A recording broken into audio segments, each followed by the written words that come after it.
Hello बच्चों, चलिए हमारा प्रश्न देखते हैं।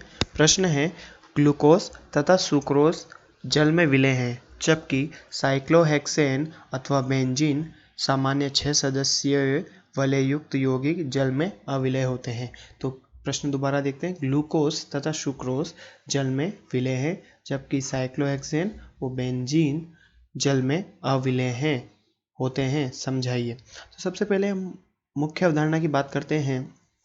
मुख्य अवधारणा, सबसे पहले मुख्य अवधारणा की बात करें। मुख्य अवधारणा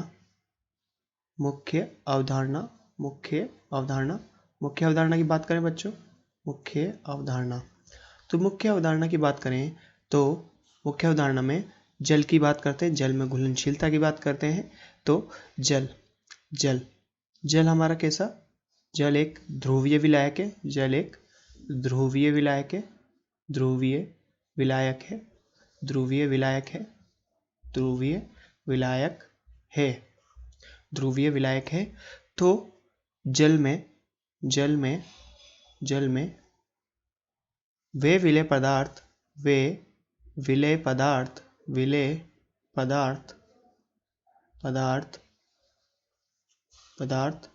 विलयशील होंगे।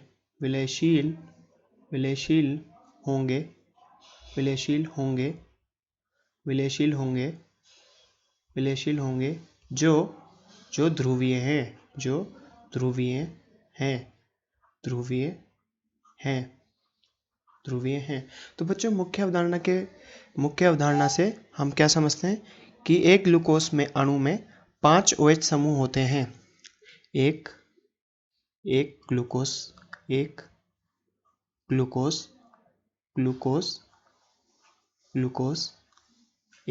अणु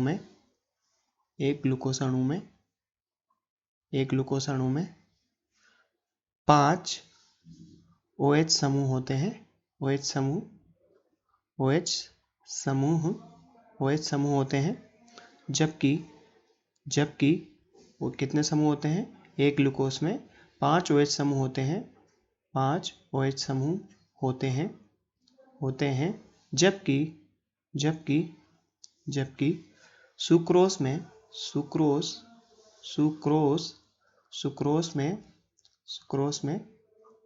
8 OH समूह होते हैं। कितने होते हैं? 8 OH समूह होते हैं। या सुक्रोज अणु में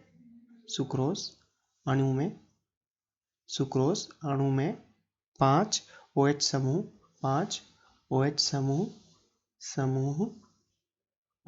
8 OH समूह सुक्रोज अणु में 8 OH समूह होते हैं। 8 OH समूह होते हैं।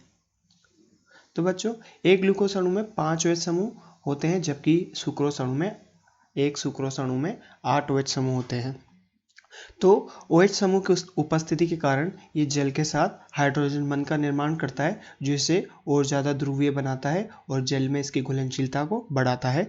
इस प्रकार ग्लूकोज और सुक्रोज पानी के साथ व्यापक हाइड्रोजन बॉन्डिंग से गुजरते हैं। तो इस प्रकार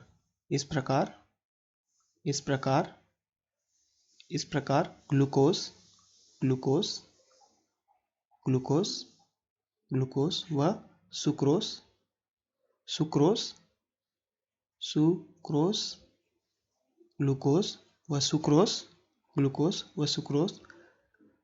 जल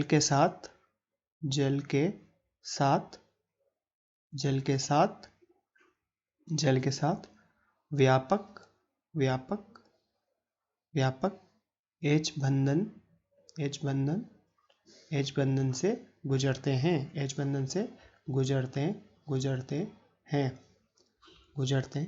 हैं। तो बच्चों, हाइड्रोजन बंध की बात करें तो जल के साथ हाइड्रोजन बनाने से इनकी ध्रुवता और बढ़ती है, जिससे इनकी घुलनशीलता भी बढ़ जाती है।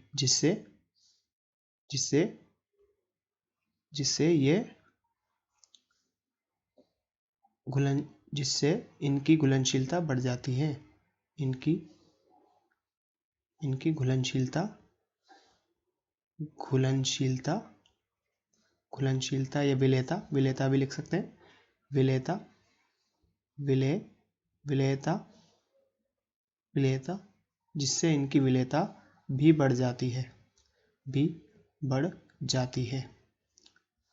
तो बच्चों दूसरी ओर बात करें, जो अध्रुवीय विलायक होते हैं, अध्रुवीय, जिसे अध्रुवीय विलेय, अध्रुवीय विलेय, अध्रुवीय विलेय पदार्थ, विलेय पदार्थ,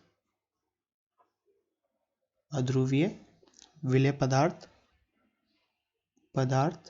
अध्रुवीय विलेय पदार्थ ध्रुवीय जल में, ध्रुवीय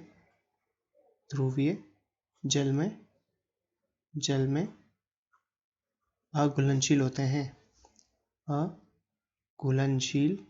अघुलनशील होते हैं, अघुलनशील होते हैं। तो बच्चों साइक्लोहेक्सेन और बेंजीन की बात की जाए तो साइक्लोहेक्सेन,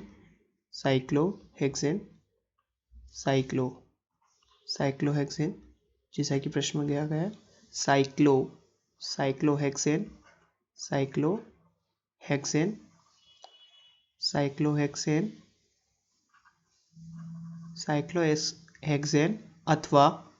अथवा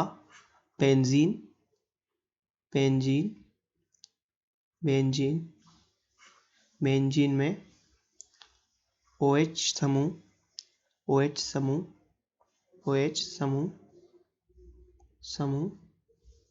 समूह अनुपस्थित हैं या नहीं होते, OH समूह नहीं होते हैं तथा ये अध्रुवीय भी होते हैं, अध्रुवीय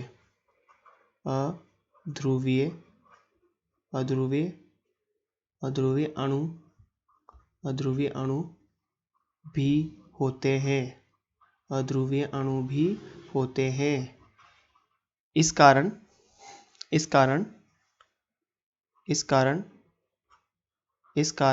ये जल के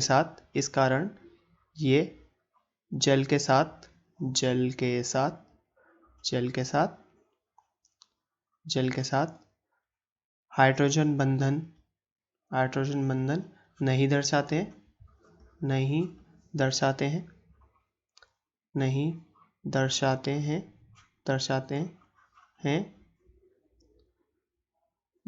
हैं। परिणाम स्वरूप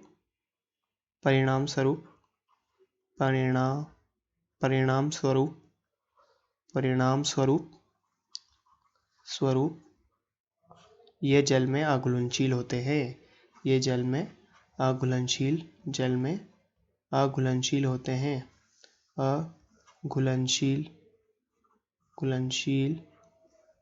होते हैं, जल में अघुलनशील होते हैं। तो बच्चों जैसा कि प्रश्न में पूछा गया था कि ग्लूकोज और सुक्रोज जल में विलय हैं, जबकि साइक्लोहेक्सेन अथवा बेंजीन सामान्यतः 6 सदस्य विलय युक्त यौगिक जल में अविलय हैं। तो जल में विलयता की बात करें तो जल ध्रुवीय विलायक होता है और जल में विलय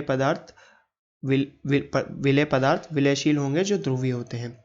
ग्लूकोज अणु में 5 OH बंध होते हैं, OH समूह होते हैं, जबकि सुक्रोज में 8 OH समूह होते हैं।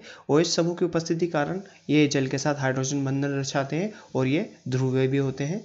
तो ध्रुवीय होने के कारण इनकी विलेयता भी बढ़ जाती है, परंतु अध्रुवीय विलेय पदार्थ ध्रुवीय जल में अघुलनशील होते हैं। साइक्लोहेक्सेन व बेंजीन में OH समूह की अनुपस्थिति होती है तथा ये अध्रुवीय अणु भी होते हैं। इस कारण जल के साथ ये हाइड्रोजन बंधन नहीं दर्शाते और परिणाम स्वरूप ये जल में अघुलनशील होते हैं। आशा करते हैं आपको प्रश्न समझ में आया होगा। धन्यवाद।